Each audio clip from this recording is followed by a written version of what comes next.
Week 17 of the NFL season is here, and you're watching the 4Ps, parlays, player props, and predictions. Yes, I'm still under the weather, but it does not matter. And speaking of the number 4, what did we do yesterday? Yeah, you better believe we went 4-0. Bring out this bad boy, the broom. Justin Herbert's under in interceptions, cashed it. Joe Burrow to go over 36.5 pass attempts, easy money. Chase Brown's over in receptions, got his fourth one. Then got injured on like the next play. That's grit. And then we cashed Trey McBride, anytime touchdown, his first receiving touchdown of the season, a 4-0 sweep.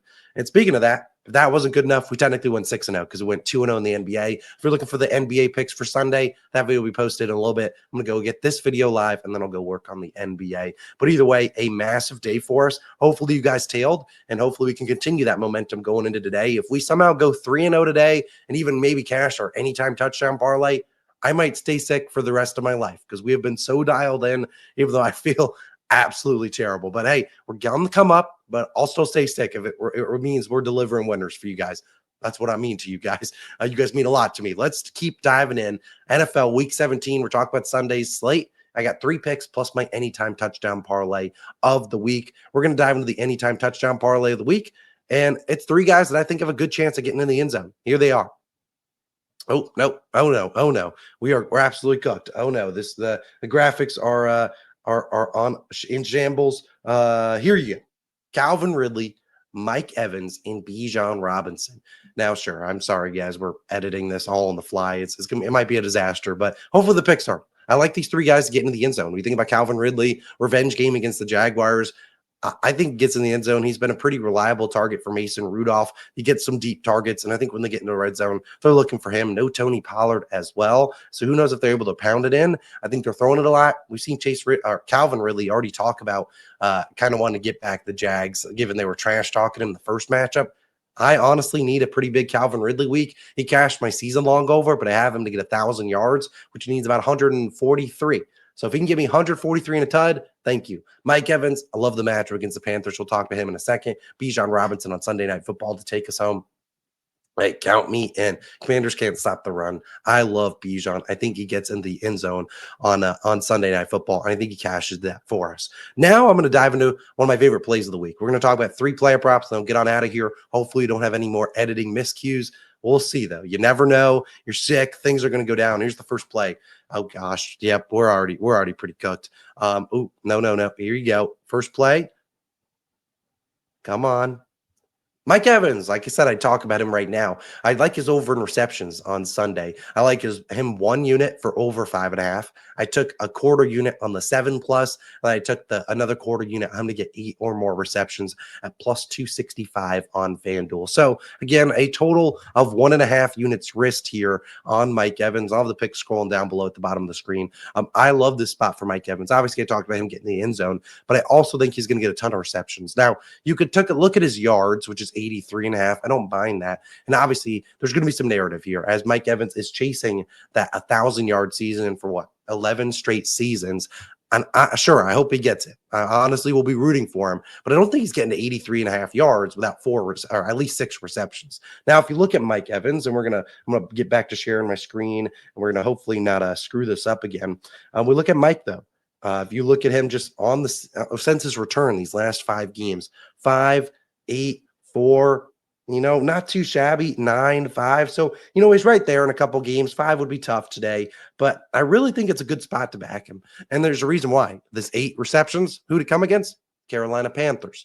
Now, obviously, we would love to see him do it again against the Panthers. I do want to note one of those receptions did come in overtime, but he's absolutely cooked the Panthers. And I think this is a spot where we feed him. Look at his last 9 games against them. If you're just sorting by date, 8, 3, 7, 10, 9, 6, 6, 7, 9. He's cooking them. And you look at over this line, he's 8+ in 4 of those 9 games. Hit the over in 8 of 9. I mean, this game he had 8 targets. And you look at the targets, a lot of targets recently, 12, 8, 12, 12. So if you're telling me he's going to get 12 plus, close to 12 targets, I would take it any chance. I'd take even 8 targets at this point. I think it's a great spot to back him. Obviously, Mike Evans chasing that 1,000 yards. He had 818 on the season. We've heard Baker Mayfield talk about, hey, we want to try to make sure he gets to that number. And obviously, it's an uphill battle to climb. Getting 82 yards in 2 weeks. It's not easy, but I think if they're going to get him there, this could be a game where they are in a favorable game script, where they are leading, and instead of pounding the rock with Bucky Irving and Rashad White, maybe we're padding the stats for Mike Evans a little bit as they go into their final game of the season. So wouldn't shock me if we see a lot of screens and things of that nature. Not screens, but maybe slants and out routes and things like that to Mike Evans. Just pile up the yards, pile up the receptions, and let the ground keep going. So I really like the spot here for Mike Evans. Again, playing him for 1.5 units total, 1 unit on the regular over at 5.5, a quarter unit on to get 7 and 8. Now I'm going to move to my second pick. And it's going to be another over. I believe we move into the late window, 425. And that is going to be Jordan Love over 248.5 passing yards, which is currently minus 115 on BetMGM. I love the spot for Jordan Love. People might sprinkle him up to 300 plus, and I don't hate that, but I'll just take the 250 basically and just keep things moving. Now, if we talk about Jordan Love, and we'll pull up more of props that cash, we look at how Jordan Love so far done the season. Not the worst. I mean, he is over in only 6 of 13. I'm kind of blocking that up right now, 6 of 13. Last 10 games, though, we've seen him kind of faltering. They're running the ball a ton. And you look at his pass attempts lines in at 32.5. That's a line he's under in 6 straight games. So the books are kind of saying, hey, we think they're going to throw it a good amount. It's not a usual shock given he's playing the Vikings. Look at the Vikings, 29th in pass yards. They're terrible. 32nd in pass attempts. I mean, you look at them on the season, second most passing yards allowed in the NFL. So this has got to be a spot where we're throwing it a bunch. And as we've said, you look at head to head, obviously not counting these games, but you look at the last few games against them, 229. This 256 was last year when the Packers won 33-10, and then earlier this year with 389. Now, do I think he gets 389? Probably not. He did throw the ball 54 times there, but I think he's going to be slinging it a lot. He's been pretty good against the blitz as well, which we know the Vikings love to blitz. We look at QBs against the Vikings. A lot of these guys are soaring over their lines. I mean, look at that. 9 of these QBs hit the over. Aaron Rodgers finished, 5 yards short. CJ Stroud technically didn't go over, but his teammate Davis Mills came in late in that game. And if you combine them together, they went over. I don't see this game being a blowout, which that one was. So you look at the QBs that didn't get it done. We're talking sure Stroud, but they kind of did. Caleb Williams, Daniel Jones, Joe Flacco, Mac Jones. I mean, those guys are their ass. Sure, sorry, YouTube, don't demonetize me, but they're bad. They're bad. I don't need to tell you that. So look, I think this is a great spot to back a guy like Jordan Love to be slinging it around. I love this spot for him. Give me his over at 248.5 passing yards. I love it. It's going to be my second play of the week. And my final one, we'll go to Sunday Night Football, and I'm going to be taking Bijan Robinson over 79.5 rushing yards, minus 115 on Fanatics. Honestly, I'd take this up to almost 90.5. I think Bijan's in for a massive day on Sunday Night Football, given how big the games are. Now, I don't expect the Buccaneers to lose earlier on in the day, and if the Bucs win, the Falcons will know that. They'll know, hey, we got to keep up with them. We got to win in this game. And what are they going to do? They're going to throw it with rookie Michael Penix. Good one. They're going to try to run the football exactly what they've been doing the last few weeks. And hey, if it ain't broke, don't fix it. Look at the last 10 games for Bijan, over an 8 of 10, including 4 straight. Been a beast. I mean, he's been an absolute tank. His only misses, Denver. They got smoked in that game, in Tampa Bay. 2 really, really tough rush defenses. But you've seen the snaps really taking an uptick, 75, 76, 85, 75. I mean, hey, he's become a workhorse back. What you really love to see, the rush attempts. His line's set at 18.5. But look, 20-plus attempts in a lot of these games. I'm not necessarily saying he gets there because the Commanders are a team that don't give up a ton of plays, which is my only concern here. Opponent plays their 4th fewest, which is why I think the lines are a little bit lower. But I still think this is a great spot. If you look at the Commanders on the season, 2nd most rush yards allowed, or not second most, they're 5th most rushing yards allowed to running backs. But think about how bad the Panthers have been.